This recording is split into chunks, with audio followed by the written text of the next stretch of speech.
find an activity that makes you happier. Socializing, gratitude, something like that. And focus on one thing. Get very good at one thing. And the good thing is, the amazing stuff about this is you can stack these skills. So once you get good at gratitude, or once I get good at YouTube, I can do the next thing, which maybe Instagram. Doesn't matter what the next thing is. For you, it might be if you want to be happier, you do gratitude first. Like you get very, very good at gratitude. So good that it almost becomes like automatic. And then you focus on socializing, right? So that's how that works. Just focusing on one thing and building one thing at a time.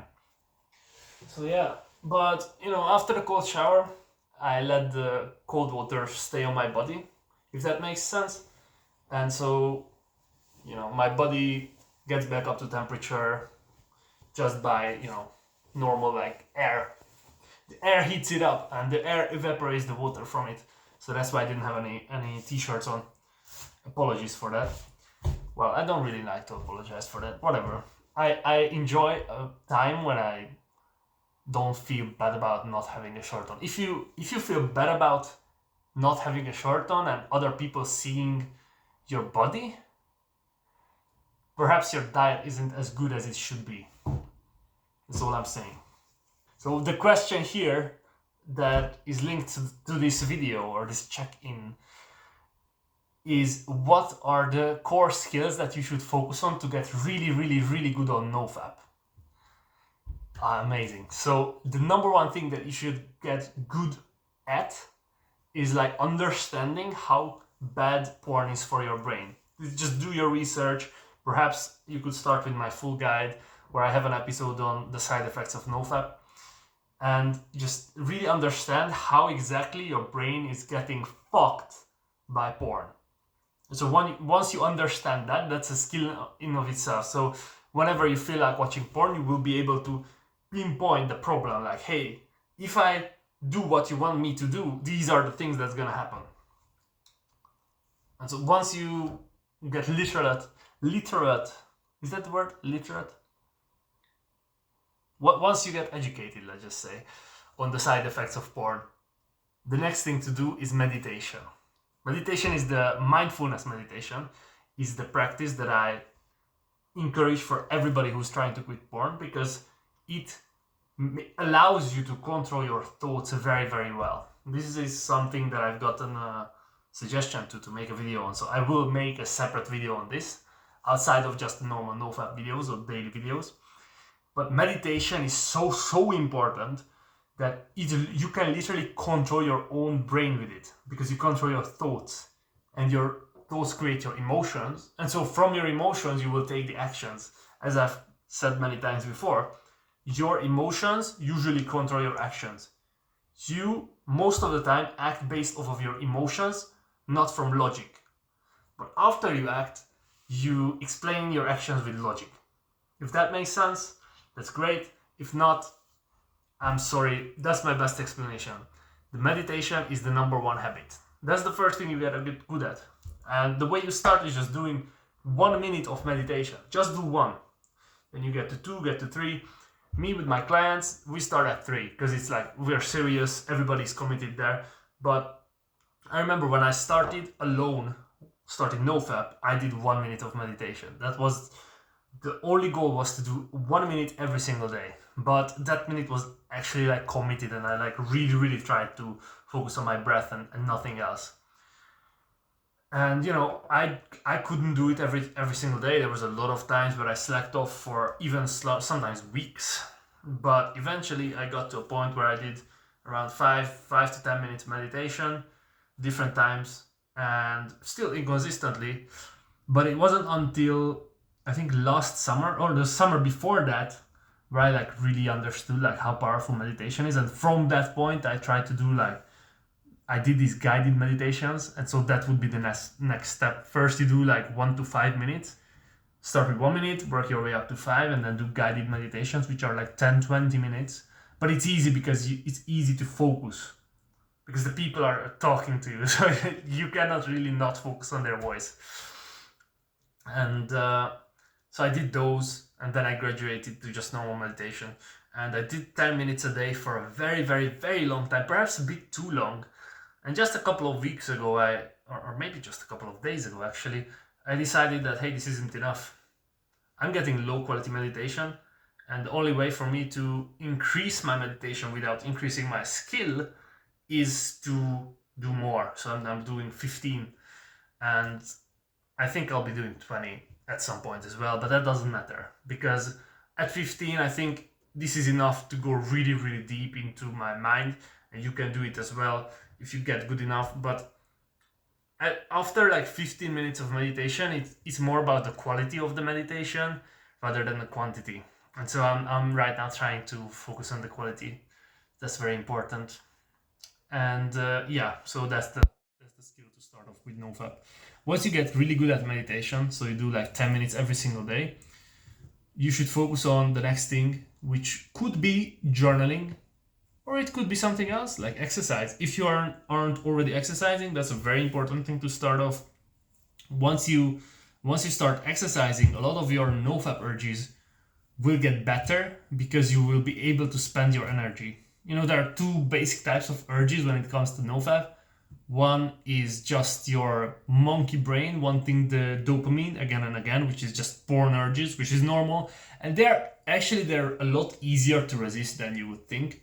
And there are the other one, which is sexual urges, and that's the problem. That's the actual issue. Because your sexual urges can feel like porn urges, but they're not.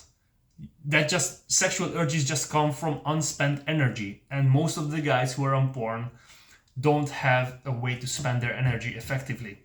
You need something that you can do at any time, And there are things like getting after your purpose, for example, but you can also do like exercise every day. If you exercise every day, I guarantee you your urges will almost disappear. You will still have a little bit of urges, and especially if you used to watch porn in a habit that was connected to exercise.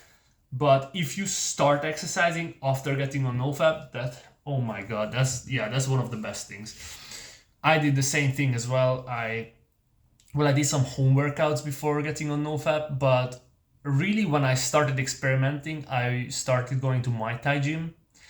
And in the Muay Thai, which is just a martial art gym, it gave me a very, very strenuous exercise. So it wasn't just like a random home workout. It was actually like a very, very hard 60-minute sweaty cardio workout. And it gave me like a frame of mind, like, hey, I have to conserve my energy. I shouldn't like watch porn because there is a very hard exercise coming in 2 days or in 1 day. And so if I'm not good, if I'm not ready for that, that's going to be a problem. I'm not going to be able to compete with the other guys. We were sparring, or we would do like bag work and see who could punch the biggest and stuff like that. So it was actually motivating me. The fact that I will have to perform well in the near future. So if you have nothing to look forward to, just sign up to a martial arts gym and start going to the sparring sessions. And so it will be like, okay, you either watch porn or you perform well in the sparring. And obviously you want to perform well in the sparring, so you would rather not watch porn. Plus, usually martial arts is connected to a lot of cardio exercises. I've been to now like 2-3 martial arts gyms, like separately here in the new city, and they all have like cardio exercises built into their training. So it's like a very key component. And cardio is very, very healthy, and also is very good for making urges disappear. But it's the best thing is really the ability, the skill that you learn from fighting. As I've talked about this before, like knowing how to fight is by far the best thing for your confidence. And a lot of people who end up watching porn usually don't have that much confidence. Yeah. Wow, such a rant. Amazing day today. I love that, it's the middle of January. It feels like it's spring already. And so I'm able to just have the window open sometimes. But, now I think it's time for me to head out to the gym. Actually, I might eat another meal because my metabolism is so fast today because of the 10-minute cold shower I mentioned at the start of the video. But guys, really the takeaway from this video is that you have to focus on one thing at a time and get it really to a good level, to a level where you can automate the action. If you can almost automatically go to the gym like I do every single day, then you can focus on something else and get that up to like basically an automated level, like maybe working so well that you don't really even have to figure out like, oh, what do I have to do today, because you already have a system. And once you get that, you do the next thing. So you move on to stuff. And that's how you get really good. Your time that it takes to learn stuff decreases by like 50% if you're only learning one thing at a time. Yeah, that's why I don't like about like school, like university as well. Like we have all this different stuff. Man, your attention is just all over the place. You're doing everything all at once. And that's a surefire way to guarantee slower progress. Alright guys, so let me know in the comments, how is your streak going? I'm actually quite interested, like how have you found the NoFap journey of yours? And you know, what are the biggest challenges? I really wanna dig into my mind and kind of give you examples of how I overcome the same challenges that you might be facing. You know, it wasn't always easy for me to stay off of porn. And yeah, I did sleep up a lot. I did watch porn a lot even after starting NoFap. So by the way, just a disclaimer, obviously I'm not on day 1200 of NoFap. It's been 1200 days since I started NoFap. That's what the title is supposed to mean. And I did a lot of sleep ups, but I never really completely relapsed, to be honest. So let me know, how is your NoFap streaks going? And please let me know, like, what are the biggest challenges that you're facing? You know, one of my clients mentioned a couple of days ago that, like, hey, it's always so hard after a wet dream.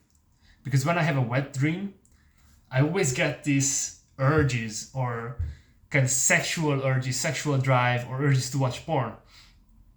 And I realized, like, fuck, I don't even have that anymore. But I do remember having it. It's just when I get a wet dream, I feel calm and I feel good after that. It's like a lot of pressure has been released and I feel really good about that. I guess that just comes with being, you know, multiple years on NoFap, and your brain is no longer associating wet dreams with watching porn, ejaculation with watching porn, to be honest. So yeah, that's very important. And it's a lot of things. There are a lot of like benefits of being on NoFap that are just, people just don't usually associate it. Like, you know, everybody knows about like erectile dysfunction. You know, everybody knows about like how your dick literally just won't stand up when it's time to do something with a girl because of watching porn. But there is another symptom of that. Like some people don't have that. Some people, their penises work just fine, but then they're unable to finish in bed because of all of the, you know, death grip that they used to whatever, you know, fucking jerk off the dog shit. And so because of that, when they go to NoFap, and it's like, oh, I didn't expect that to happen. I have a personal story like that as well. It was the fact that I actually realized, I didn't even know it before, because I started watching porn at like 12 or 13 years old.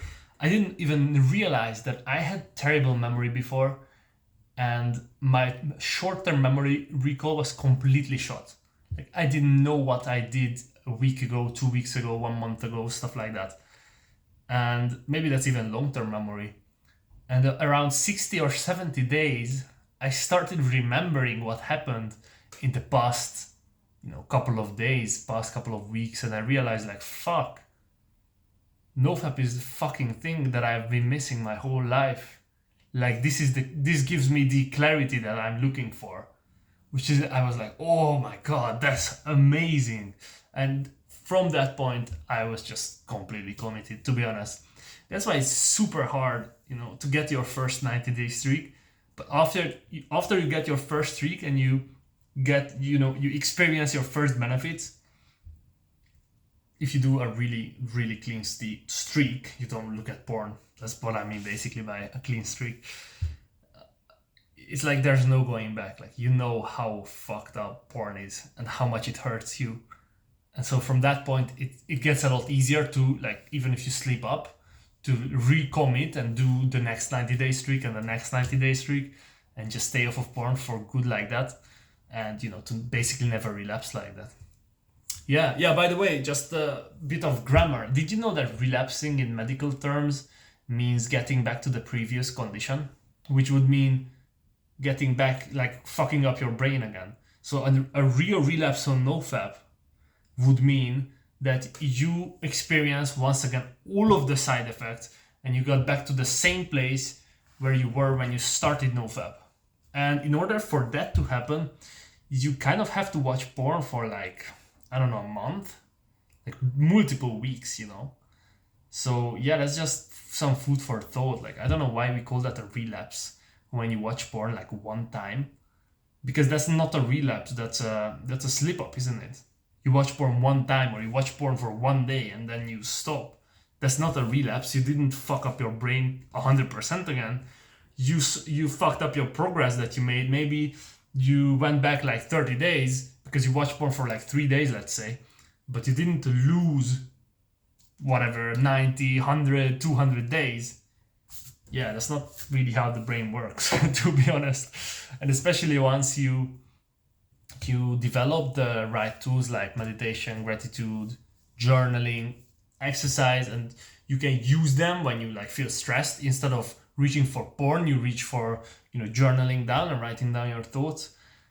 You're never really be able to get as addicted to porn again as you were before, because you will always have an alternative to use. So even a little bit of willpower will go a long way when it's time to, when you feel stressed and when it's time to watch porn. You might just write some shit down into your journal and kind of clear your mind up, and then all of a sudden I don't really have that many urges after all, so I guess I'm just not gonna watch porn. Yeah. This is what? Oh no. Oh, I hope it's better now. So what happened? I just did a 10-minute cold shower. I don't know why. It felt absolutely fucking amazing. It was like I did like a challenge. I kind of challenged myself to do a 5-minute cold shower. And my cold showers are pretty good. I'm already doing like 1 to 2 minutes.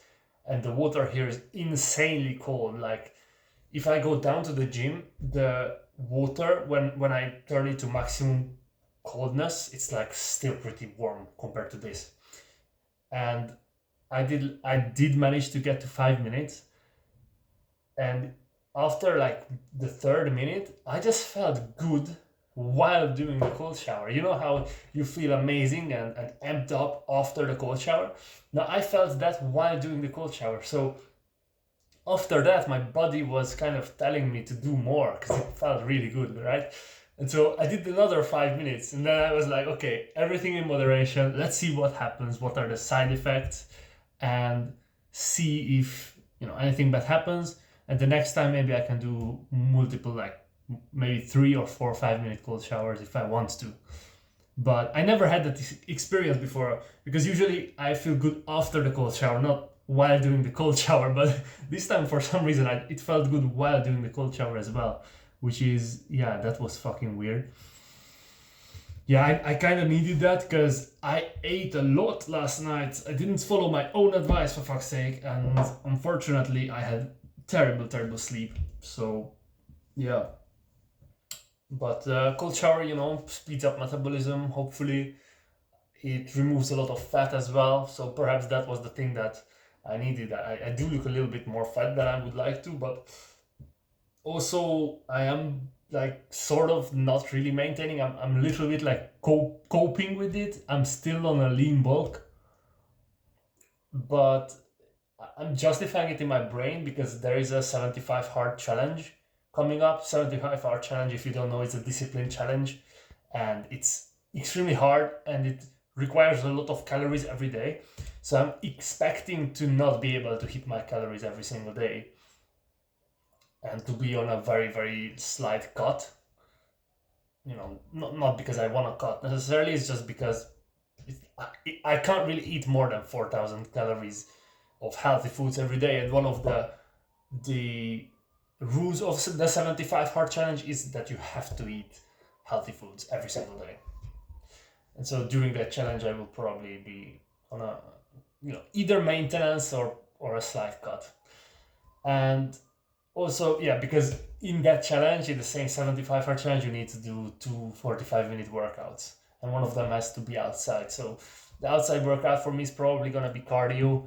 I've been neglecting my running skills.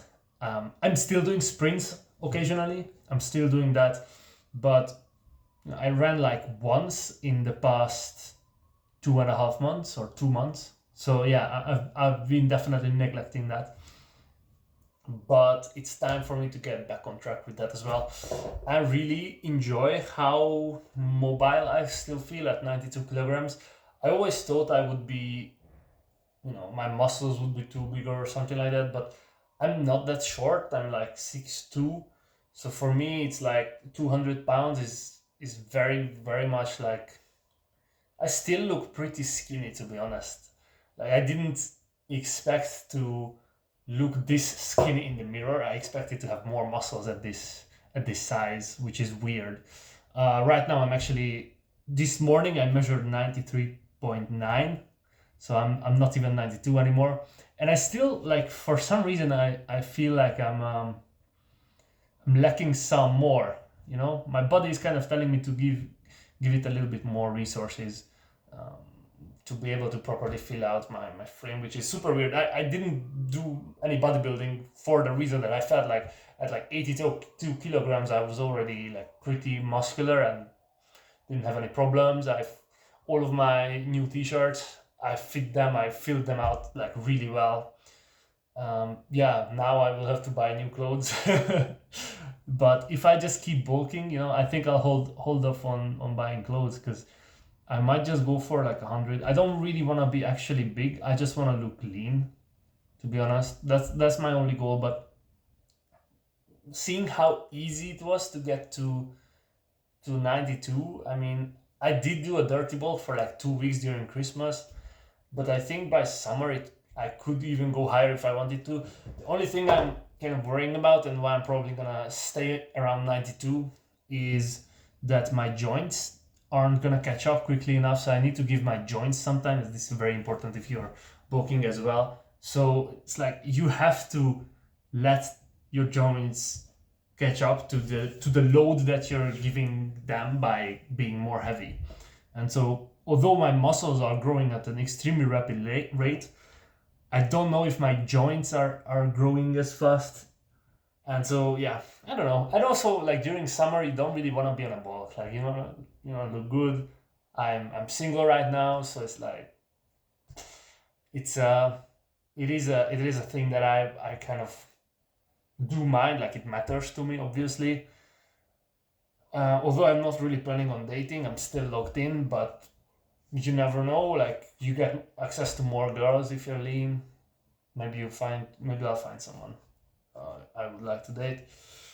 Hopefully not, though, because I really want to lock in and do this NOFAP thingy. I am doing the coaching still. It's going really well, actually. All the guys that are on coaching are no longer on NOFAP Coaching. They're all in like live coaching services now. So yeah, that's going well. That means like everybody quit porn that I coached, basically, which is, it feels really good. And I am very, very, like, my progress is so fucking slow. Honestly, I've been waking up at 7:30 and my sleep was like, it's been decent. It hasn't been the best, but it was okay. And for some reason, I'm not getting enough stuff done. I got more stuff done when I woke up at like 9:30. But then again, when I woke up at 9:30, I felt a lot less happier. So it's like, which one would you rather be, more happy or more productive? And I don't know, actually, like, I would probably like to be more productive, but I'm not waking up at 9:30 again. I need to find a way to get more sleep and perhaps wake up earlier, because I don't know, like, I seem to hit my peak of productivity around 9 p.m., which is extremely weird. But yeah, it's very, very infuriating. It might be because of the esports. I've done multiple years of esports. I woke up at around noon and I went to bed around 4 a.m. Yeah, my bedtime was 4 a.m. for about 4 to 5 years. Pretty consistently, 3 to 4 a.m., something like that, sometimes even later. And so maybe it's because of that. That might be the reason why my productivity is at 9 p.m. and after that. But also it's like, it's a double-edged sword, because after like midnight my productivity again drops. So it's not really worth staying up for me. It's not really like a hack for my daily routine. Yeah, I mean, honestly, I remember when I went to a lake cottage during summer. I woke up at 5:30 every single day, and I started work at 9. So I had a 2.5 or 3 hour morning routine, and I wasn't like extremely productive, to be honest. So I think the problem might be that I'm not locked in enough. I have to make too many decisions in the morning before getting to work. That might be the sole reason the sole reason why I'm not being able to do that many productivity stuff. Yeah. And also it's like I'm trying to focus on multiple things because I got a financial goal that I want to hit. So yeah. So I have this app that records my sleep, and I talk in my sleep basically every day. Yesterday I had a very bad night. I ate way too much, way too late. And I said, in my sleep, when you feel like you're fucked up and you can't keep going, count that day as 3 days. And that's how it makes sense. Actually, that's really good advice. I said that in my fucking sleep. Ah, funny.